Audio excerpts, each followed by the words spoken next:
KTV Telugu YouTube ఛానల్లో మీ వ్యాపార ప్రకటనల కోసం 9154949554 కి కాల్ చేయండి.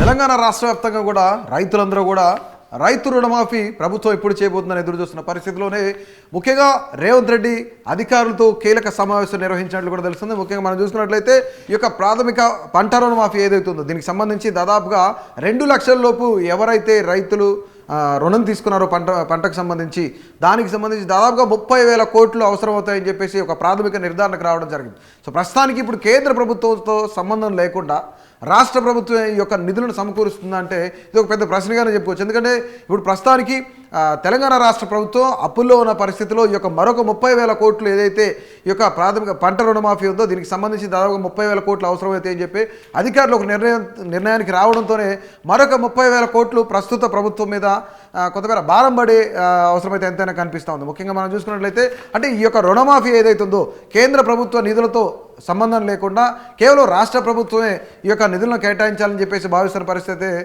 నెలకొంది. ఇక రేవంత్ రెడ్డి దీనికి సంబంధించి అధికారులకు అనేక సూచనలు చేసిన పరిస్థితి నెలకొంది. ముఖ్యంగా ఎవరైతే పంట రుణమాఫీ కోసం అర్జీ పెట్టుకుంటారో అట్ ద సేమ్ టైం పంట కోసం రుణం తీసుకున్నారో ఆ రైతుల యొక్క పేర్లు వీటన్నిటి కూడాను వాళ్ళ యొక్క జాబితాను సేకరించమని చెప్పేసి ఇప్పటికే అధికారులకు దిశానిర్దేశం చేసిన పరిస్థితి నెలకొంది. ముఖ్యంగా రాష్ట్ర వ్యాప్తంగా ఉన్న రైతులందరూ కూడాను దాదాపుగా 2 లక్షలే తీసుకున్నారా లేదంటే అంతకు పైగా తీసుకున్నారా అంటే ఒకవేళ 2 లక్షల కన్నా ఎక్కువ రుణం తీసుకున్న రైతులు ఎవరైతున్నారో వాళ్ళందరూ కూడాను వాళ్ళు సొంతంగా చెల్లించుకోవాల్సిన ఆవశ్యకత ఉందని చెప్పేసి కొంతమేర అధికారులు కొన్ని సూచనలు చేస్తున్న పరిస్థితి నెలకొంది. ఇక 2 లక్షల లోపు ఎవరైతే తీసుకున్నారో ఆ 2 లక్షల లోపు తీసుకున్న రైతులకు మాత్రమే ఈ యొక్క పంట రుణమాఫీ అనేది 2 లక్షల రుణమాఫీ అనేది వర్తిస్తుందా అని రైతులందరికీ కూడాను కొంతమేర ప్రస్తుతానికి ఈ యొక్క ఏదైతే ఒక కమిటీ వేశారో ఆ కమిటీ అంతా కూడాను ఒక దిశానిర్దేశం చేయడానికి ముఖ్యంగా ఈ ప్రాథమిక నిర్ధారణకు వచ్చిన పరిస్థితి నెలకొంది. ముఖ్యంగా మనం చూసినట్లయితే రైతు రుణమాఫీకి విధి విధానాలు రూపొందించమని చెప్పేసి ఇప్పటికే రేవంత్ రెడ్డి కూడా అధికారులను ఆదేశించిన పరిస్థితి నెలకొంది. ఇక 2 లక్షల వరకు రుణాలు ఉన్న రైతులు ఏదైతే ఉన్నారో వాళ్ళందరూ కూడా ఈ యొక్క జాబితాను సిద్ధం చేయమని రేవంత్ రెడ్డి చెప్పిన పరిస్థితి కూడా నెలకొందనమాట. ఇక కట్ ఆఫ్ డేట్ విషయంలో ఎలాంటి అవాంఛనీయ సంఘటనలు ఎదురవ్వకుండా ఈ యొక్క కట్ ఆఫ్ డేట్కి సంబంధించి ఎలాంటి సమస్యలు కూడా తలెత్తకుండా జాగ్రత్తలు తీసుకోవాలని చెప్పేసి రేవంత్ రెడ్డి చెప్పిన పరిస్థితి నెలకొంది.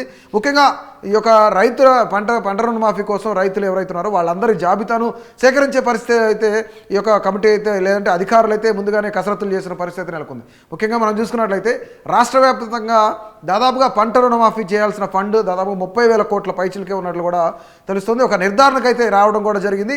ఇది రేవంత్ రెడ్డికి అధికారులు కూడా తెలియజేయడం కూడా జరిగింది. అంటే బ్యాంకర్ల నుంచి కాకుండా ఏదైతే పిఎస్సిఎస్ ఉన్నాయో వాటి నుంచి రుణాలు తీసుకున్న రైతుల జాబితాను కూడా సేకరించమని చెప్పేసి సీఎం రేవంత్ రెడ్డి ఆదేశాలు జారీ చేశారు.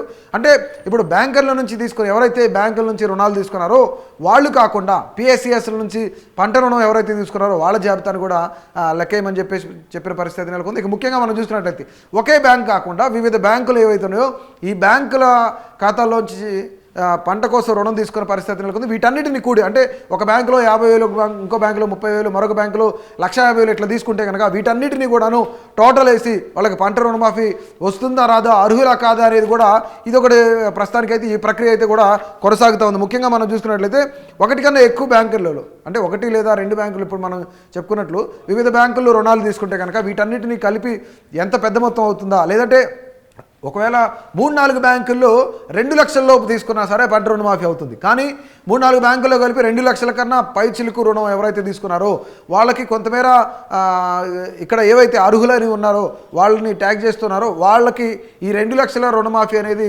వర్తించకపోవచ్చు మేబీ. ఎందుకంటే రకరకాల బ్యాంకుల నుంచి తీసుకున్నారు కాబట్టి ఒకే బ్యాంకులో 2 లక్షల లోపు తీసుకున్నా అన్ని బ్యాంకుల్లో కలిపి 2 లక్షలు తీసుకున్నా సరే ఖచ్చితంగా వీళ్ళు అర్హులని చెప్పుకోవచ్చు. 2 లక్షల కన్నా పైగా వివిధ బ్యాంకుల్లో కానీ లేదంటే ఒకే బ్యాంకుల్లో కానీ 2 లక్షల కన్నా పైన తీసుకుంటే కనుక వీళ్ళు అర్హులు అవ్వకపోవచ్చు అని చెప్పేసి కొంతమేర ఒక చర్చ జరుగుతూ ఉంది. ఇక దీర్ఘకాలికంగా ఎవరైతే రుణం తీసుకున్నారో అంటే కంటిన్యూగా రెన్యువల్ చేసుకుంటూ ఉన్నారో వాళ్ళకి కొంతమేర వర్తింప చేయదు అని చెప్పేసి చెప్తున్న పరిస్థితి కూడా నెలకొంది. నిజంగా దీనికోసం కొంతమేర అధికారులందరూ కూడాను కొంత కసరత్తు చేస్తున్నారు.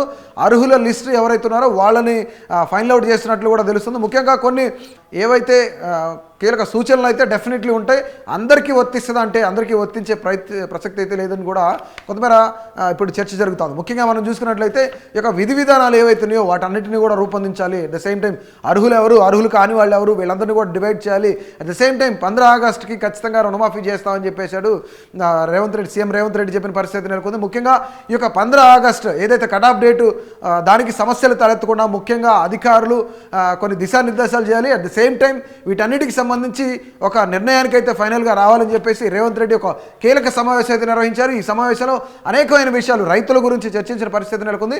2 లక్షల లోపు పంట రుణమాఫీ తీసుకుంటే కనుక 2 లేదా 2 లక్షల లోపు తీసుకుంటే కనుక సో డెఫినెట్లీ ఈ రుణమాఫీ అయితే ఆ యొక్క రైతులకు వర్తిస్తుందని కూడా చెప్తున్న పరిస్థితి నెలకొంది. ముఖ్యంగా రాష్ట్ర వ్యాప్తంగా కూడా 30,000 కోట్ల పై చిలుకు ఈ యొక్క పంట రుణమాఫీ అయితే రైతులకు చేయాల్సి ఉంటుంది. సో డెఫినెట్లీ ఇప్పుడు ప్రభుత్వం అప్పుల్లో ఉంది, ప్రస్తుతం ఉన్న కాంగ్రెస్ ప్రభుత్వం అప్పుల్లో ఉంది కాబట్టి సో డెఫినెట్లీ కేంద్ర ప్రభుత్వం సాయం తీసుకుంటారా లేదా, లేదంటే ఖచ్చితంగా మరొక 30,000 కోట్లు అప్పు చేస్తారనేది కూడా ఇక్కడ ఒక పెద్ద ప్రశ్నగా నిలిచింది. కానీ ఏది ఏమైనా సరే రేవంత్ రెడ్డి కేంద్ర ప్రభుత్వం నుంచి కాకుండా రాష్ట్ర ప్రభుత్వం ఈ యొక్క రైతుల పంట అప్పును తీర్చాలి, రుణమాఫీ చేయాలని చెప్పేసి రేవంత్ రెడ్డి భావిస్తున్న పరిస్థితి నెలకొంది. ఒకవేళ నిజంగానే కేంద్ర ప్రభుత్వంతో సంబంధం లేకుండా చేస్తే కనుక దాదాపుగా 30,000 కోట్లు మరొక 30,000 కోట్లు ప్రభుత్వం మీద భారం పడే ఆవశ్యకత అయితే ఎంతైనా కనిపిస్తూ ఉంది. ముఖ్యంగా మనం చూసుకున్నట్లయితే ఇక 15 ఆగస్టు లోపు రేవంత్ రెడ్డి నిజంగానే ఈ యొక్క పంట రుణమాఫీ చేస్తారా లేదా, అర్హులైన వాళ్ళందరూ నిజంగానే ఇప్పుడు రైతు బంధు ఏదైతే ఉందో సగం కాకుండా ముఖ్యంగా మనం చూసినట్లయితే టోటల్గా అట్ ఏ టైం 2 లక్షల లోపు ఉన్న వాళ్ళందరికీ పంట రుణమాఫీ జరుగుతుందా లేదా, 2 లక్షల పైచిలకు ఉన్న వాళ్ళ పరిస్థితి ఏంటి, వాళ్ళకి ఏదైనా రాయితీ ఇస్తారనేది కూడా మనం వేచి చూడాల్సిందే. Please subscribe to KTV Telugu. KTV Telugu. KTV Telugu.